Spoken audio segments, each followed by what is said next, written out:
I will want to point out that I have a number of my PwC colleagues with me today that support the development of this report, including Allison Grant. Allie is a director in PwC's Trust Solutions practice, and for several years, she's been an instrumental part in the PwC leadership team that produces the report. And I do want to point out that both Allie and myself and the team, we welcome your insights and your feedback as we discuss the report. So please do not hesitate to chime in as we move through the materials. Happy to have this be an interactive conversation.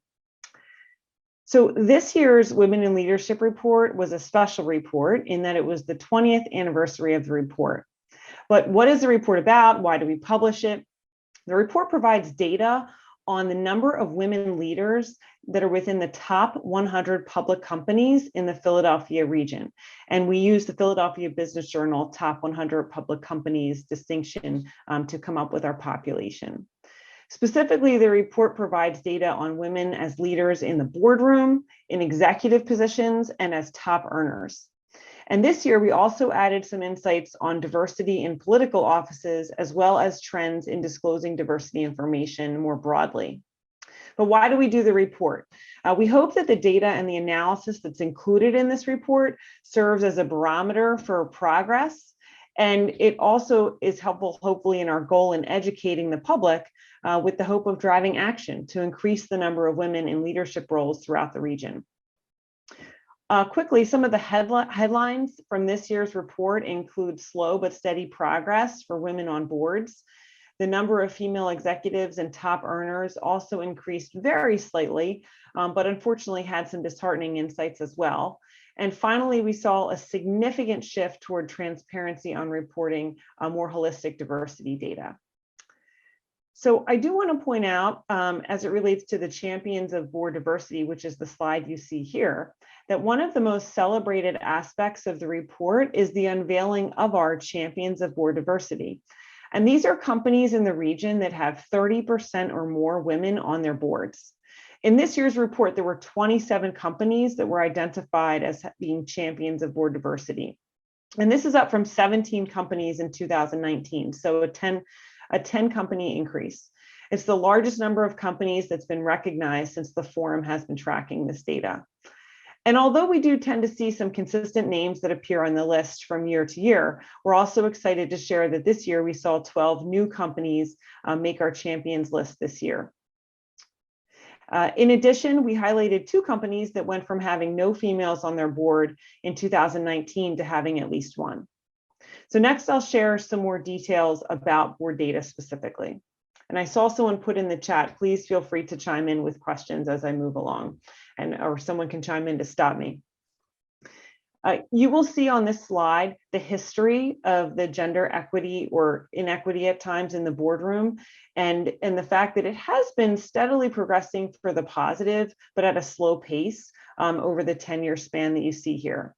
Approximately 23% of the 900 plus board seats are held by women, which was up from 21% in 2019. The percentage of women holding board seats has more than doubled in the last 20 years, so that's good, from 10.7% to 23%.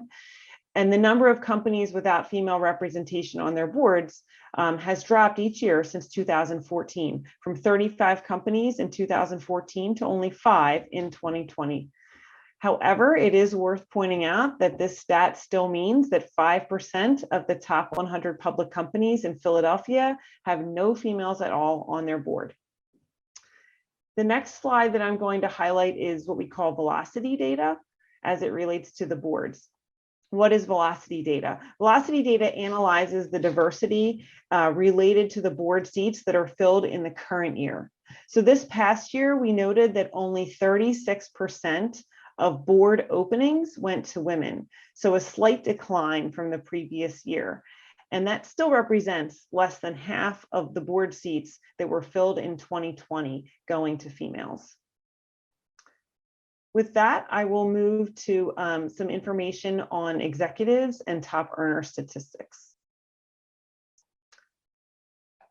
Starting with the fact here on this slide that there was not a single female CEO among the top 100 public companies in Philadelphia. Not one. Female CEOs have dropped year over year with the high of 7 in 2014, and again this year having none, due to a number of different reasons that we saw, but certainly something that is one of our more shocking data points in our report. Perhaps as equally shocking, though, is that 40 of the 100 top public companies didn't have a single female executive among their ranks. And although the number of companies falling into this category has consistently declined, I have to be honest, when we think about, all of the data that shows the business benefits of diversity among the highest ranks of organizations, the fact that 4 out of 10 top organizations in the Philadelphia region is still entirely run by men is alarming.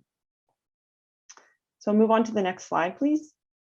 On this chart, I wanted to point out that the progress in executive suites has plateaued since 2016, with females comprising only 16% of top executive positions. And I think we can move on to the next one from here. I think there should be one slide for top earners. Great, thank you.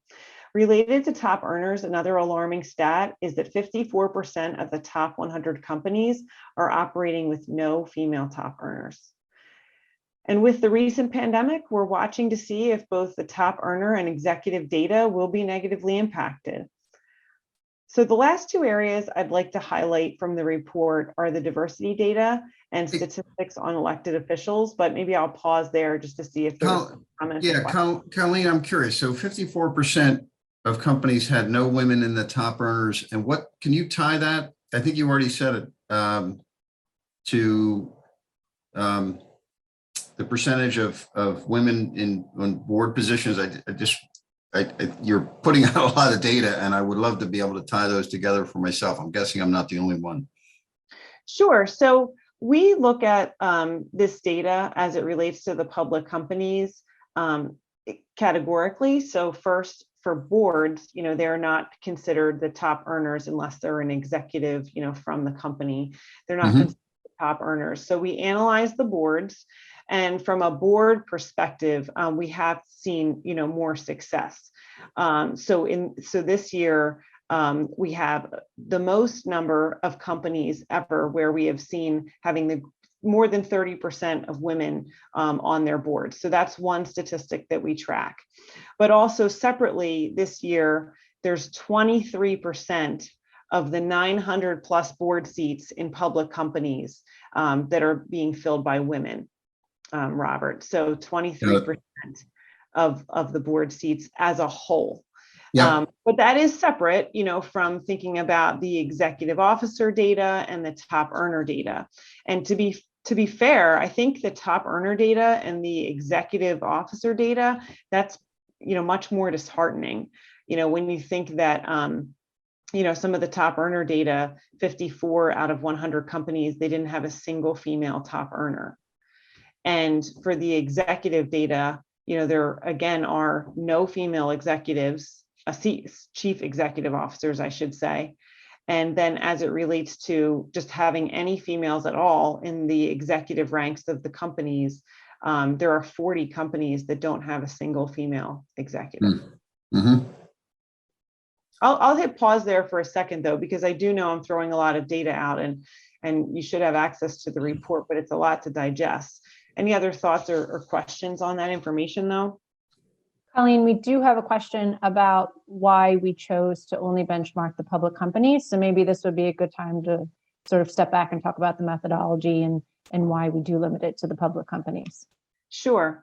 I think we would love to be able to share data across the board, public, non-public. Unfortunately, the sheer nature of non-public companies is that there's not transparency into the data in the same way. And so in an effort to ensure that the information we're providing is both consistent from company to company and also objective with the same standards, we have come up with a methodology where we utilize, the list as published by the Philadelphia Business Journal of the top 100 public companies. And then from that, we look at all of the SEC filings of those particular companies within a consistent period of time to ensure that we're comparing apples to apples and looking at, as defined consistently, their top earners, their executives, and who's identified on their board for that window of time. So unfortunately, I would love to say that we'd have the ability to go beyond the public companies, but the transparency in some of that data just isn't there, and at least not to the point where we'd feel comfortable saying that we could consistently compare between organizations. Yeah, you can't find that stuff in any of the private or public sources, like Cap IQ, for instance, doesn't really do that either. I'm just wondering if it might be worth a partnership with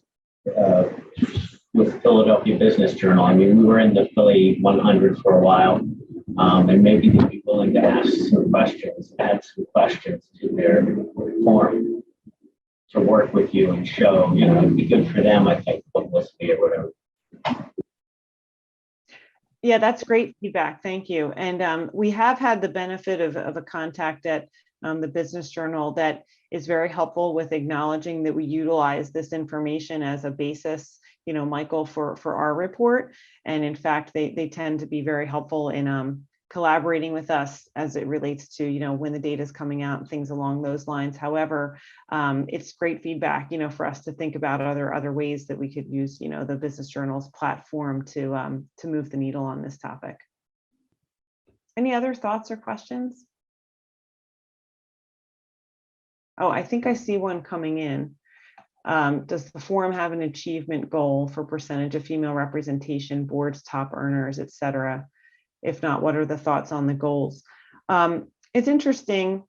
I think one would hope that it should be equal, 50-50. I don't want to speak for the forum more holistically, but I do think it's worth pointing out, and I was going to mention it in the diversity data that we're going to present, that the SEC actually just approved a NASDAQ proposal to require NASDAQ listed companies to disclose certain information about diversity of a company's board, at least, or disclose, which I think is pretty interesting too, why they do not have at least 2 diverse board directors. So not to say that 2 is a magic number, but there is some guidance that's been issued recently from what I just referenced that would indicate that 2 is perhaps a minimum from a diverse board director role perspective as it relates to executives or top earners.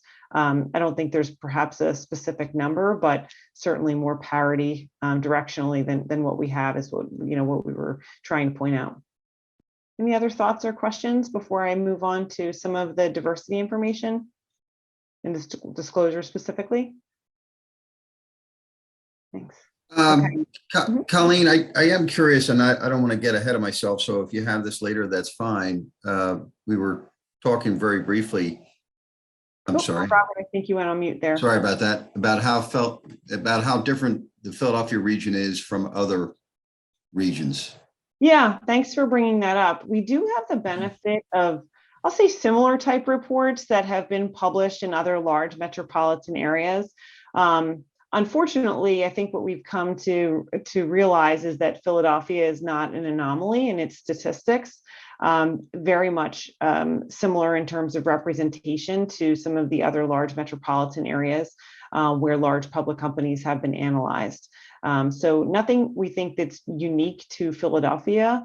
And from our perspective, for that reason in particular, too, certainly worth continuing to publicize this data and try to move the needle more holistically.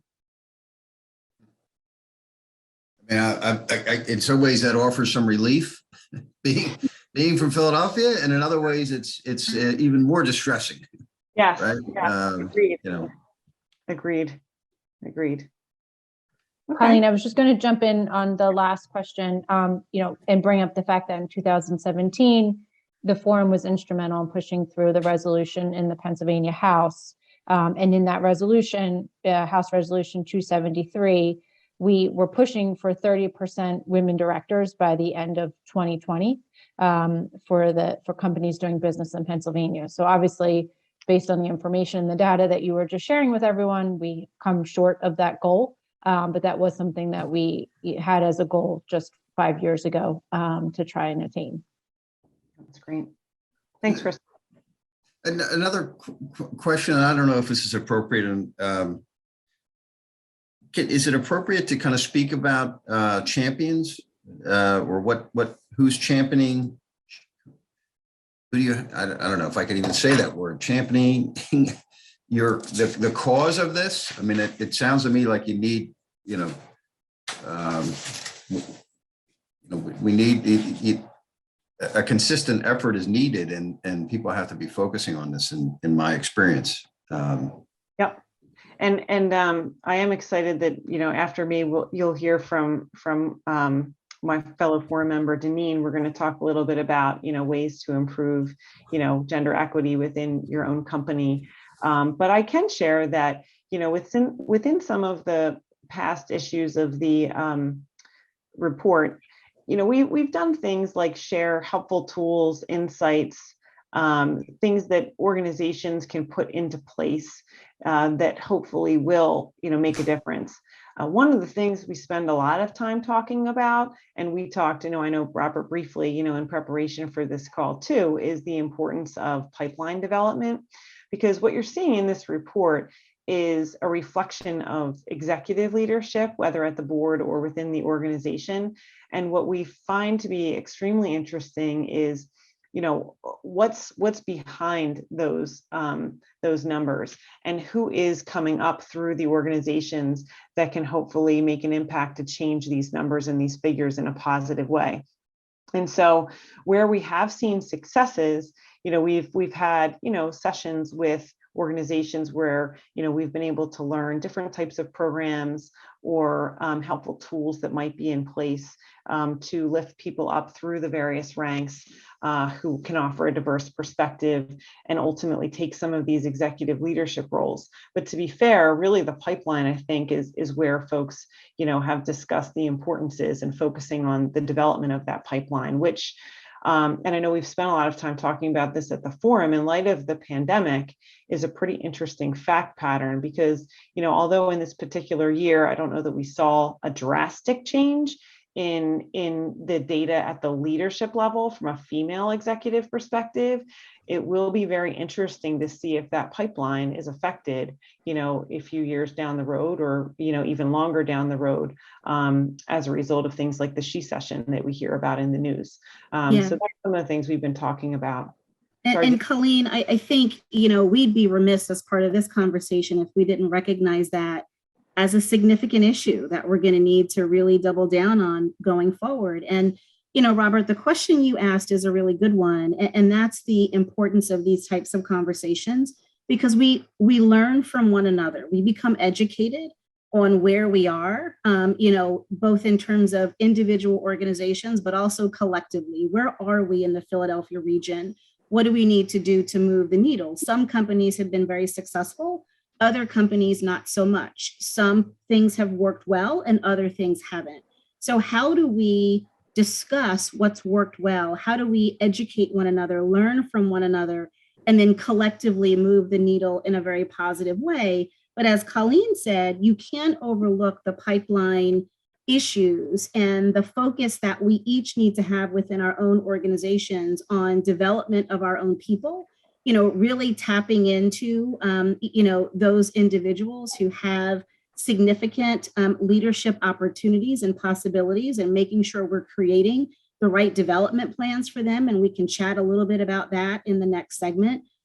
But understanding that because of the pandemic, there's a percentage of women who've left the workforce that will negatively impact the pipeline as well. And how do we deal with that negative fact, but make it a positive impact going forward? And that's something that we need to be very intentional and purposeful about. Can I jump in? Of course. Oh, you are so polite.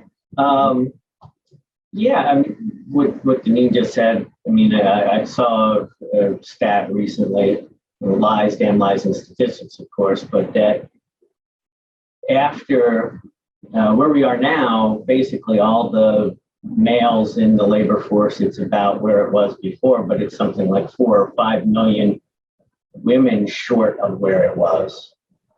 So it's what Deneen is saying is not just important, it's absolutely huge. On the other piece of what I see is that I deal with a lot of see a lot of private equity and other folks like that, and actually put together something about that on the Association for Corporate Growth, a webinar. There is an extraordinarily strong amount of pressure right now on investors in private equity to demonstrate that their investments are including diversity positions, that the companies have policies, and that they're actually doing something. So there's a lot of private pressure on the cash side. I agreed. From a public auditor perspective that also does audits in private equities too. I have heard from my clients, similar commentary around that pressure. It is challenging though, because there's a lack of standardization as to how you report on that, and how you can be accountable, for what you are putting forth as your objectives, your goals, your achievements, within that area. So definitely echo your point, Michael, and perhaps highlight, some of the challenges that I know some of my clients have dealt with on that front. Okay, maybe we might have a question or two coming in the chat. So I'll ask maybe, Kristen, if you don't mind having a look at that while I make my way through some of the last commentary here on the DE&I disclosures, which I think is pretty uplifting. So this is the second year that the report examined diversity data beyond just gender, at least as it relates to disclosure. And we're pleased to share that the Philadelphia-based companies, they really are embracing transparency on reporting their diversity data. So in last year's report, 32% of companies opted to disclose no diversity data at all. But in this most recent year's report, just 15% were abstaining. So a shift of half of that. And this year, 39% of the companies have included racial and ethnic diversity data regarding their boardroom and or workforce information. So therefore, we are seeing, a positive trend in diversity disclosure. And as I said, hopefully we'll continue to see that trend, given, as I said, the SEC approved the NASDAQ's proposal on these listed companies needing to disclose certain information about diversity on their boards. And then finally, on the next slide, I just wanted to highlight some additional statistics that we have shared as it related to elected offices and females holding elected office. So for the U.S. House of Representatives and U.S. Senate, there was no change since the 2018 election. However, for state senates, Pennsylvania, New Jersey, and Delaware increased in the number of seats held by women. And for the State House of Representatives, New Jersey had the highest representation with 33%, followed by Pennsylvania at 30, not too far behind, and Delaware at 24% of its seats are being held by women. So that concludes the remarks as it relates to our data specifically, but certainly happy to answer any questions before I introduce Deneen. Okay, great. Well, you had the benefit of hearing Deneen chime in already, but just for introduction purposes, she is also a fellow and forum member, and she is the president at Richards, Layton, and Finger, and we are thrilled to have her here to talk a little bit about how you can improve gender equity within your company. So Deneen, I will hand it over to you. Thanks, Colleen. As we were just discussing, this is such a critical conversation for all of us to have. And whether you're a public company or a private company, the issue is the same. The data is available in the public space, not in the private space, but the problem exists in both categories. And so the issue is, what do we do about it? And, I'll sort of start by saying a few years ago, I heard former Attorney General Loretta Lynch speak, and she made a comment that I think will be forever etched in my mind. And that comment was, if you sit in a position of power and influence and the rooms that you inhabit don't change, why are you there? And so part of today's conversation is just that. How do we start to think about changing the rooms that we inhabit? How do we start to think about creating the right pipeline of diverse talent so that the numbers will significantly increase and will be moving the needle in a much more positive way.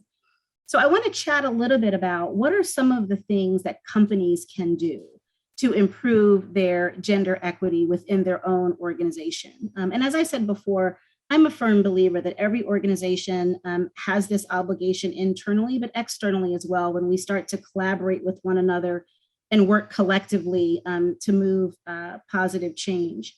But the first thing to do is to really take a look at your own metrics. You know, as Colleen just went through with the public data, metrics are important and they tell a story. And those metrics tell a story not only in terms of where you are today, but how you move from one year to the next. So we encourage companies to measure their diversity metrics, look at and track and analyze that data so you can better understand where you are and your progress and start to identify solutions to address gaps and holes. I think companies that reevaluate their procedures in connection with replacing outgoing board members, that's an area of a significant opportunity for all organizations. As Colleen said, you know, looking at board metrics is critically important because that's the top echelon of every organization, whether you're a public company or a private company. It's the board that helps set strategy. It's the board that really helps make sure that the goals and mission of the organization and the goals of the stakeholders are being met. So if your board is not diverse, it can have a negative impact on the success of the company overall. We all have heard the research and the statistics that diverse boards produce better business outcomes. And so from that perspective, it should be a business imperative for all of us. So look at your boards, look at your process and procedures for board renewal and opportunities to refresh the board. Sometimes that might require considering amending bylaws to increase the number of board members. It might also require a very, very deliberate review of succession planning. Do you have succession planning in place for your board? And if not, how do you put it in place? Take a look at your organization in comparison to industry peers. What's going on in your industry? What's worked well? What hasn't worked well? What could you be doing differently? And how can you learn from some of your peers? If you look at the data in the back of the report from the forum and PwC, you'll see the data for each company that's in the top 100 list. And there's some information that you can extract and glean out of that hopefully you can then take internally and start to think about with respect to your own organizations, how do we stack up? Are there areas where we could be more intentional and more deliberate in trying to move closer to where our peers may be in this region and in our industry? I think one of the most important things organizations can do is to really assess hiring and promotion strategies. We need to confirm that we're recognizing and rewarding based on skills and not just credentials. And that is such an important concept. It's not doing it the same way. It's thinking about doing it differently so that you can have more meaningful, positive impact. Companies need to make diversity, equity, and inclusion a priority. Companies have to work to improve and prioritize the development of diverse future leaders. And that has to be intentional. So focusing on professional development plans, what are the skills and experiences that individuals need in order to be elevated through the organization? What are those leadership development opportunities that individuals need so that they will be considered for those promotions? And what strategy can you put in place? How do you think about succession planning from that perspective? How do you start to prepare potential future leaders so that they're ready at the right time when those opportunities become available? So it's a philosophical shift in how we think about the culture of the organization to become more inclusive and to really root out any potential for unconscious and implicit bias. It's easy to sort of do things the same way. It's easy to get stuck in a rut and say, this is the way we've always done it. Change is difficult, but change also results in positive improvement. And that's really the cultural perspective that we need to have when it comes to these issues. I can't highlight enough the significance and the importance of mentoring. and really putting in place a mentoring program that will not only connect current and emerging diverse leaders, but that will provide the right support for those individuals who are coming up the pipeline. We hear all the time that it's difficult when individuals don't see those who look like themselves in leadership positions. We hear that. How do I strive for a leadership position when no one who looks like me has ever served in that role? So we need to be intentional, again, about putting those mentoring programs in place and making sure that we're connecting people in the right way, that they're getting the right networking opportunities, that they're getting the right support, not only in terms of their professional and leadership development, but also in terms of their external development as well, because those outside of your organizations also need to see the future potential of the leaders that you're developing internally. So how do you go about being more intentional and purposeful about that? And I would encourage everyone to really take the Women in Leadership 2021 report and use that as a catalyst for internal dialogue. The data and the statistics are real, they're compelling. And when you look at those organizations and you look at the movement from one year to the next, and you start to drill down on what are the things they did differently that really resulted in that positive change, and are there things that we can start to incorporate into our own organization to have a same positive impact internally, that's where these collective conversations and the ability to collaborate with one another really becomes important. So what's interesting, you heard about the history of the forum. And this slide basically highlights the fact that in 2022 and beyond, the focus really needs to be on creating a workplace culture that supports women and values diversity. And that really is the mission of the forum, and it always has been. So I encourage all of you to visit the website of the forum, look at the resources that are available through the forum, learn more about not only the report and how we go about the methodology and pulling the statistics together and delivering this information, but learn about the substantive programming and the networking and leadership development opportunities that are available through the forum for many of the individuals in your own organizations. And then share that information internally as you try to come up with and develop your own diversity and inclusion plans, because that's what it takes. It takes planning, and it takes purpose, and it takes commitment. So the more information we can assist in providing you, the more dialogue we can have with one another, the more intentional you can be internal within your own organizations, I think the more positive impact we can have. One of the things that has been really exciting for me when I joined the forum some years ago was to really find out the breadth and depth of the reach of the forum. And this is another area where the forum can be of assistance to many of you. We are active in social media. We are active on LinkedIn. We are active on Twitter. So I would encourage you to follow the forum, because we're constantly posting up-to-date information about our members. So you may be looking for someone with certain skill sets. You may be looking to fill a role either on the board or in an executive or C-suite position.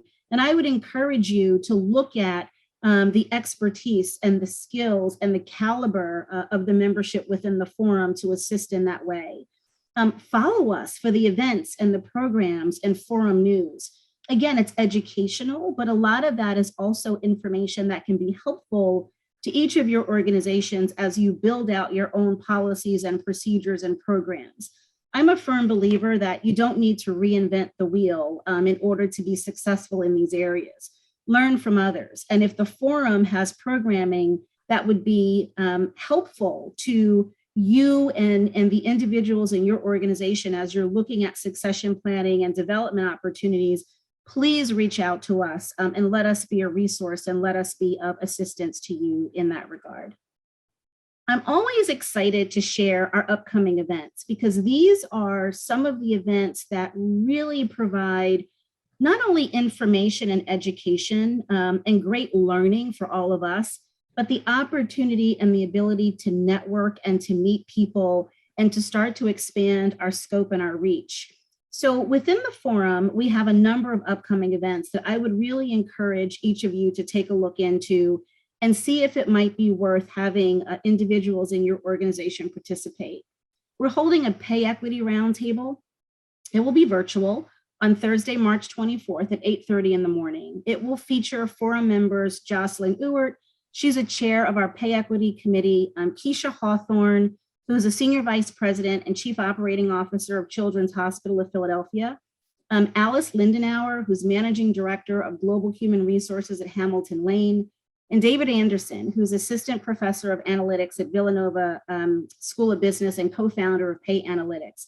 It's going to be a phenomenal conversation, but it's going to educate the audience on issues of pay equity, how to think about it in the right way, how not to be afraid to discuss pay equity, the changes that might be needed, the impact not only on the women coming up in your organization within the lower tiers, but the impact on the senior executive women as well, and how to think about those issues a little bit differently. We're also hosting our first signature event of 2022, our leadership symposium, and we are thrilled to be able to host Vernee Myers. She's vice president of inclusion strategy at Netflix, and she's going to be our keynote speaker for that event. This will be an in-person event at the Union League of Philadelphia. Virtual access will also be available. But talk about a phenomenal opportunity, not only to learn about leadership from someone like Vernee Myers, who's committed to issues of diversity, equity, and inclusion, who's had some phenomenal successes in her own career, and who's now leading the charge with Netflix, but to be in the room with women from organizations throughout the region, and to have the opportunity to network together for the first time in a long time is something that we're very excited about. And I would encourage as many of you to attend as possible. Early bird pricing is still available through February 28th. So, you know, it's coming up shortly. So please, please, please think about joining us. And finally, registration for Pay Equity and the Leadership Symposium can be found through our website. But I want to also highlight that there's so much else that you can glean from our website, including information about other events that will be coming up throughout the year, the various committees of the forum, many of which may prove to be incredibly valuable to your organizations and the members in your organizations. So I encourage you just to think about these issues, not just in terms of, you know, the statistics and quote unquote, the problems we may face today, but what can each organization start to do a little bit differently? And it doesn't necessarily mean whole scale change off the bat. It doesn't mean, you know, 180-degree turn or pivot immediately, but small changes can also have meaningful, long-lasting, positive impact. So focus on those areas where it may be the low-hanging fruit for your organization. Think about whether or not succession planning has been a priority, and if not, how do you make it so? Think about your professional development plans and opportunities for the diverse members of your organizations. Are they as built out as they could and should be? Are you giving the types of opportunities to your folks to allow them to develop in the right way? What mentoring structure do you have in place? Should you change it? Should you expand it? And mentoring is not only top down, mentoring is also, it's horizontal and it's vertical. So think about a mentoring matrix as opposed to just a linear view of mentoring, so that it can be, you know, the best support for the folks in your organization. So really the point of this conversation is let's take the data and recognize that there's a lot of work to be done, but then let's drill down and really try to figure out what are some of those things that we can start to be more intentional and purposeful about. How do we take the small wins to have positive impact? But I would encourage each of you to then think about how can the forum assist you? We're here to help. We're here to be a resource. We're here to be a guide. We're here to be a connector. And we would hope that you all would reach out to us and allow us to help you in your journey. It's part of our mission, and we're committed to it and would love to work with you as you go on this journey as well. I'm going to stop for a minute because I know I gave quite a bit of information and talked a bit. but I'd love to hear some thoughts and feedback or questions based on anything I might have just said. I'm really curious to hear both on a macro level and maybe a story or two. You know, a friend of mine, Bob Zecca, put something in the chat, and you mentioned it as well, Deneen, about the success that companies that have women in executive leadership and on the board have, and yet that doesn't seem to be propelling anything forward in that regard. So I'm curious, kind of on a macro level, do you guys have any sense? And this doesn't have to be, I know you and other people from the forum that are on this call can't speak in global terms, and I would still welcome your perspective and any stories that you hear about obstacles that women executives find themselves running into. That fair question? It's a fair question. It's a great question. And so I'll answer it from my lens, which is really twofold. So I'm the president of my law firm, which is the managing partner. Corporate governance is one of our specialties. And so my client base, I often spend a great deal of time with clients talking about corporate governance. So board structure, C-suite structure, et cetera. The question you just raised is a real question for a lot of organizations. And one of the challenges, Robert, is I think some organizations see this as a zero-sum game. So when they start thinking about board diversity, the immediate thought is, oh, that means I need to eliminate some of our male board members in order to make space for female board members. And I don't want to do that. I don't want to have to, eliminate some to make room for others. And I encourage my clients, and I would encourage all of you to not think about it as a zero-sum game. It's not in lieu of, it's in addition to. And that's one of the reasons why looking at bylaws and perhaps considering, do you need to increase the number of board seats so that you're not necessarily substituting one for another, but you're perhaps adding on 1 or 2 seats so that you can bring on the right skill set that the organization may need at that time. One of the things that organizations don't do with much intentionality, and it's critically important, is what I call the competency mapping. Do you have the right skills and competencies on the board to really move your organization forward? And that's whether you're a public company or a private company. And that same question holds true for your C-suite executives. Do you have the right people with the right skills sitting in those C-suite positions, making the decisions in terms of how the organization moves forward? And so from a corporate governance perspective, I think one of the hurdles is the fact that people often look at it with a negative perspective as opposed to the positive perspective. And how do we get people to start to think about it differently? Another area that often goes overlooked, quite frankly, are board terms. Some organizations, some private companies in particular, they don't even have board terms. They don't have term limits. That's not good governance. I don't think any attorney would tell you that that's best practices. So one of the things to think about is, as part of this process, should you start to think about the governance structure of the board? Should you look at the bylaws to determine whether the term limit should be reviewed? Should they be put in place in the first place? And how do you structure it in such a way that diversity becomes one of the priority focal points as you're looking to that succession planning piece? All of these components are linked together. They're separate but linked. And if we think about them as completely disparate, we create more gaps. So we have to think about how are they linked together and how does a decision in one area start to impact the decisions in the other areas. But it's really getting people to realize that having diverse thought in the room makes every organization a better organization. How do you market to your consumers if the people making the decisions don't reflect the consumer base they're marketing to? How do you best function as a nonprofit organization if you don't reflect the community that you're trying to serve and whose mission you're trying to meet?